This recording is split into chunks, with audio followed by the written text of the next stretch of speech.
Well, I'm glad you mentioned about the TinySA reinstalling the firmware. I thought I had I thought I reset it, but I guess I didn't. And then I looked inside of the firmware installation, and that was a whole different thing that I had never done. Now, of course, it's been pretty painful doing it on Windows 10. I tried to do the firmware installation instructions, and it just wouldn't work. So now I'm updating I downloaded this other driver. I'm sorry, this other utility called Zadig, and I just got a driver associated with what I think is the TinySA. In fact, I'm 99% sure it's the TinySA device that it didn't recognize before.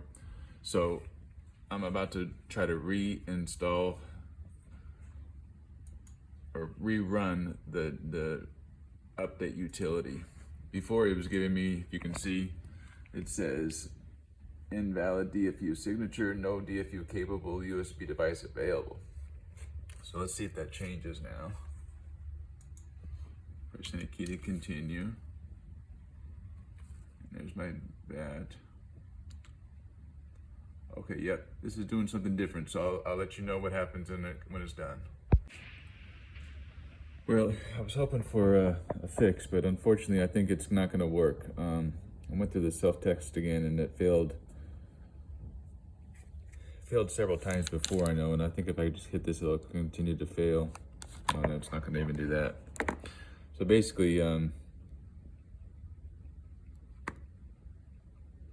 I don't know. I don't think there's a way to fix it right now.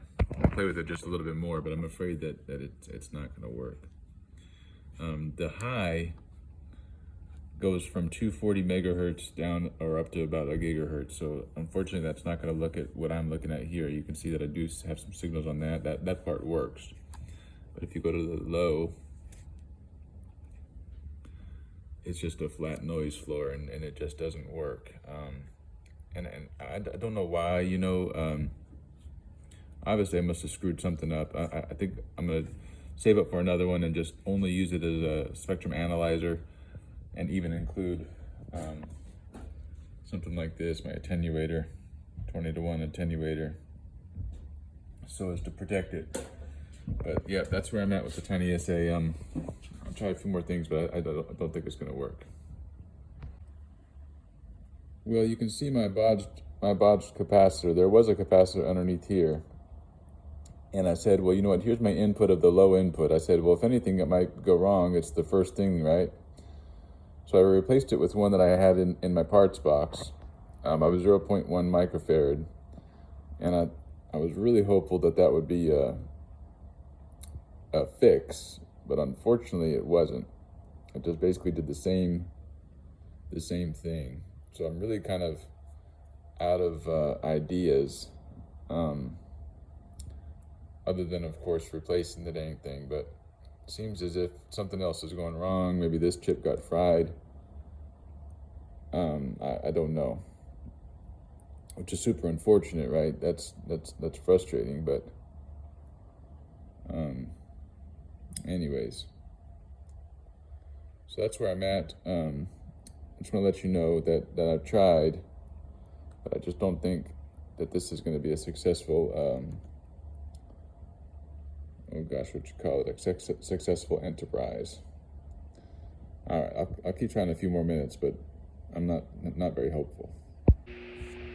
All right, so thanks so much for your email. I'll look forward to what you have to say, because I'd like to get something.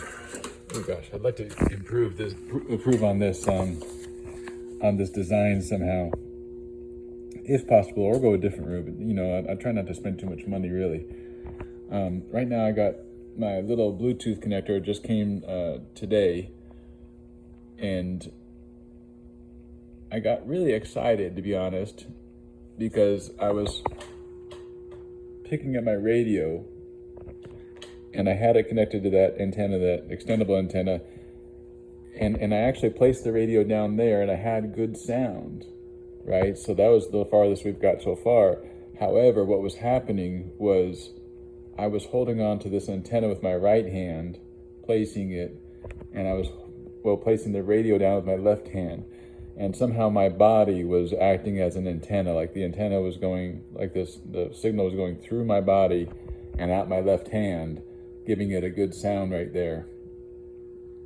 So when I actually let go of the radio and moved my hand away, then it basically became into static again.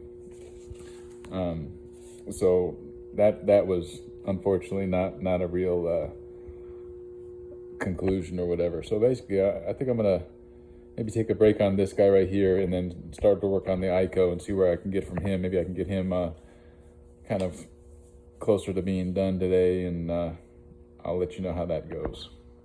And I'll send this to you right now, and I'll let you know probably more, especially tomorrow. All right, love you, and yeah, I'd love to go over there with that Virginia Wireless Society. Certainly would like to make it a nice outing. That'd be fun if I can go with you. Hope you guys are doing good, and I'll just talk to you soon.